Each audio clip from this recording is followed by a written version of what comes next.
მოგესალმებით ეთერშია დასოტევი საინფორმაციო გამოშვება დღის მთავარ სიახლეებს მარიამ ელიავა გაგაცნობთ. მიხეილ ყაველაშვილმა ამერიკის შეერთებულ შტატებსა და უნგრეთში საქართველოს ახლად დანიშნულ საგანგებო და სრულუფლებიან ელჩებთან, ასევე ევროპის საბჭოში საქართველოს ახალ მუდმივ წარმომადგენელთან შეხვედრა გამართა. ამის შესახებ ინფორმაციას მიხეილ ყაველაშვილის პრესსამსახური ავრცელებს.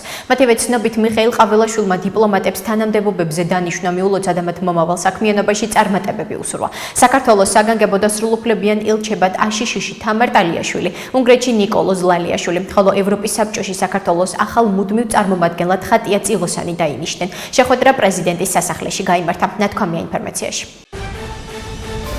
თუ პარტნიორები დაგვიმტკიცებენ, რომ რეჟიმის ცვლილების ევროპაში ინტეგრაციის უსაფრთხოების ამოცანას მოემსახურება თვითმმართველობის არჩევნები, მზად ვარ მონაწილეობა მივიღოთ. ამის შესახებ სტრატეგია აღმაშენებლის ერთ-ერთმა ლიდერმა პაატა მანჯგალაძემ პალიტრანიუსის გადაცემაში დღის ნიუსრომი განაცხადა.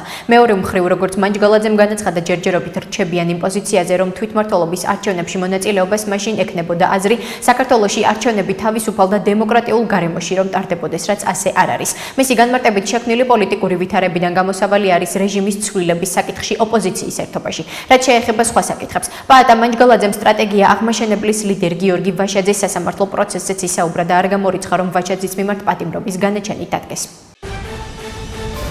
ქართულ ხალხს ბრიტანეთის პოლიტიკური სპექტრის ორპარტიული მხარდაჭერა აქვს. ყველა შეხვედრაზე ხაზი გავუსვი იმ ფაქტს, რომ არსებული პოლიტიკური კრიზისის დაძლევის ერთადერთი გზა არის პოლიტპატიმრების გათავისუფლება და ახალი საპარლამენტო არჩევნების ჩატარება. ამის შესახებ ლელო ძლიერის საქართველოს ერთ-ერთი ლიდერი ბადრი ჯაფარიძე სოციალურ ქსელში ბრიტანეთში ვიზიტისას გამართული შეხვედრების თაობაზე წერს. როგორც ჯაფარიძე აღნიშნავს, მას არაერთი მნიშვნელოვანი შეხვედრა ჰქონდა სხვადასხვა დეპუტატთან, რომლებთანაც საქართველოში მიმდინარე მოვლენებზე ისაუბრა. გარდა ამისა, მნიშვნელოვანი შეხვედრები ჰქონდა პალატის კონსერვატორ დეპუტატებთან, მათ შორის საგარეო საქმეთა ჩრდილოვან მინისტრ ვენდი მორტონთან და საქართველოს ბრიტანეთის ინტერპარტიული ჯგუფის თავმჯდომარე მარკ პრიტჩარდთან. ნათქვამია გავრცელებულ ინფორმაციაში.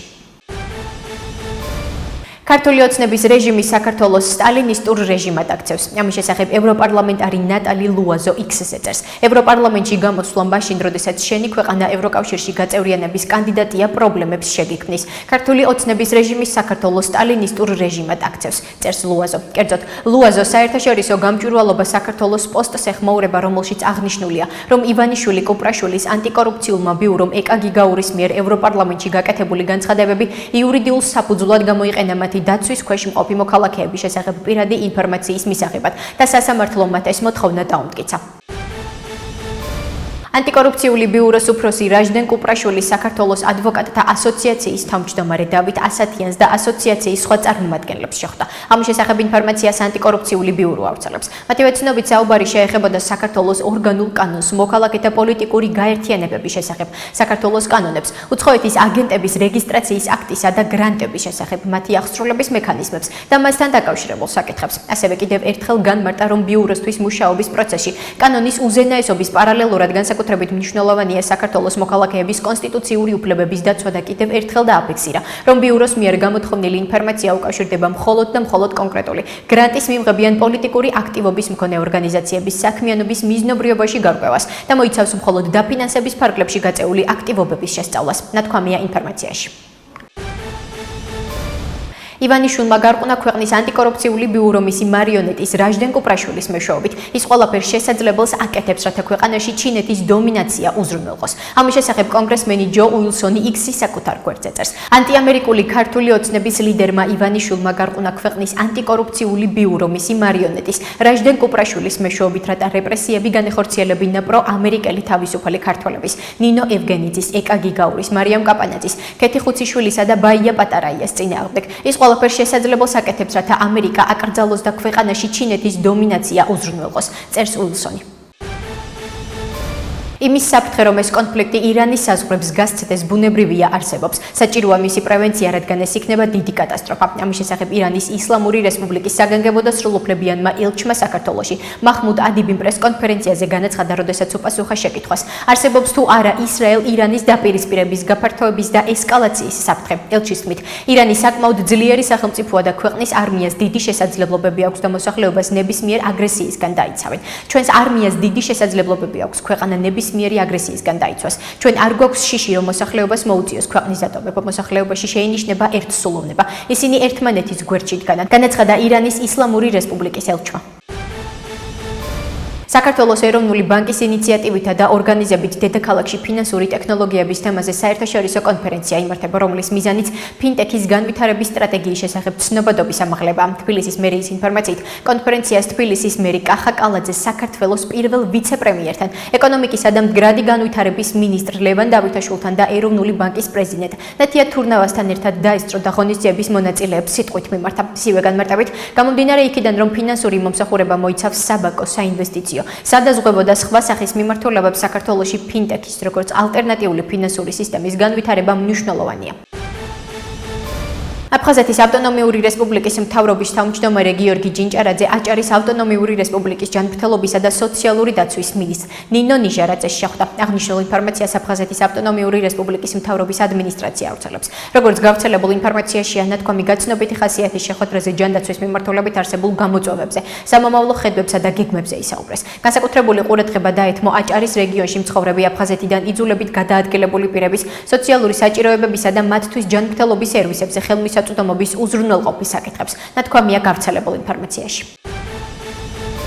იუსტიციის სამინისტროს სახელმწიფო სერვისების განვითარების სააგენტო 23 ივნისიდან იწყებს სრული ზოგადი განათლების დამადასტურებელი სახელმწიფო დოკუმენტის ატესტატის გასაცემად განცხადებების მიღებას. ამის შესახებ ინფორმაციას იუსტიციის სამინისტრო ავრცელებს. უწყების ცნობით ატესტატის მისაღებად განაცხადის გაკეთება შესაძლებელია სახელმწიფო სერვისების განვითარების სააგენტოს ტერიტორიულ სამსახურებში, იუსტიციის სახლის ფილიალებსა და მობილურ იუსტიციის სახლებში. ატესტატის მისაღებად განაცხადი შეიძლება წარადგინოს პირადობის დამადასტურებელი დოკუმენტის მქონე სკოლა დამთავრებულმა ან მისმა კანონიერმა წარმომადგენელმა, ან 18 წლამდე ასაკის პირის შემთხვევაში მშობელმა. 31 დეკემბრის ჩათვლით მზა დოკუმენტი განცხადების ჩაბარებიდან მე-10 სამუშაო დღეს უფასოდ გაიცემა. ახლა კი გაგაცნობთ უცხოეთის სიახლეებს.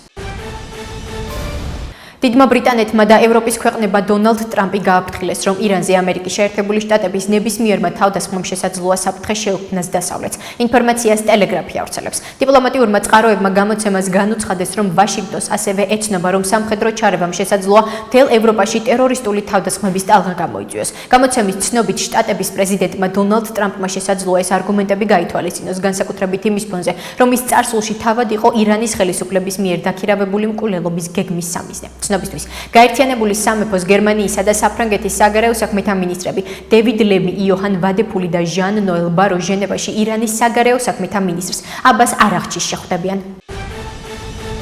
ისრაელის თავდაცვის მინისტრი ისრაელ კაცი ჰეზბოლას ლიდერ ნაიმ ქასემს აფრთხილებს ისრაელის წინააღმდეგ არ იმოქმედოს, წინააღმდეგ შემთხვევაში კი შედეგებით ემუქრება. ჰეზბოლას ლიდერმა ვერაფერი ისწავლა თავისი წინამორბედებისგან და ისრაელის წინააღმდეგ მოქმედებით ემუქრება. ვთავაზობ, ფრთხილად იყოს და გაიგოს, რომ ისრაელმა მოთმინება დაკარგა ტერორისტების მიმართ, რომლებიც მას ემუქრებიან. თუ ტერორი იქნება, ჰეზბოლა აღარ იარსებებს, აცხადებს ისრაელ კაცი. ცნობისთვის, ნაიმ ქასემმა განაცხადა, რომ ისრაელსა და ირანს შორის ომის საპასუხოდ ჰეზბოლა ისე მოქმედებს, როგორც საჭიროდ ჩათვლის. ქალაქ ბეერშევაზე ირანის ბალისტიკური რაკეტით თავდასხმის შედეგად 5 ადამიანი მსუბუქად დაშავდა. ინფორმაციას ადგილობრივი მედია საგანგებო სიტუაციების სამსახურზე მაგენ დევიდ ადომზე დაყრდნობით ავრცელებს, რომლის ცნობითაც ისრაელის საჰაერო თავდაცვამ ირანის მიერ გაშვებული ბალისტიკური რაკეტის მოგერიება ვერ მოახერხა. ის საცხოვრებელი კორპუსების გარეთ ტერიტორიაზე ჩამოვარდა და ახლომდებარე საცხოვრებელი სახლები და ავტომობილები დააზიანა. რუსებმა უკრაინის ქალაქ ოდესას დრონებით შეუტიეს, რომლის დროსაც 10 დარტყმა განხორციელდა, რამაც ხანძარი გამოიწვია. ინფორმაციას უკრაინული მედია ქვეყნის საგანგებო სიტუაციების სამინისტროზე დაყრდნობით ავრცელებს. მათივე ინფორმაციით დაშავდა 13 ადამიანი, მათ შორის 3 მაშველი. მაშველების განცხადებით 4 სართულიანი საცხოვრებელი შენობა მთლიანად ცეცხლის ალშია გახვეული. საგანგებო სიტუაციების სამსახურის ცნობით დაზიანდა 23 სართულიანი საცხოვრებელი შენობა, სადაც ხანძარმა მე-18, მე-19 და მე-20 სართულები მოიცვა. მრავალსართულიანი შენობიდან 600 ადამიანის ევაკუაცია განხორციელდა. ხანძარმა ასევე გაანადგურა 5 საცხოვრებელი შენობა და 3 ავტომობილი. ასეთი იყო მიმდინარე სიახლეები მომავალ შეხვედრამდე.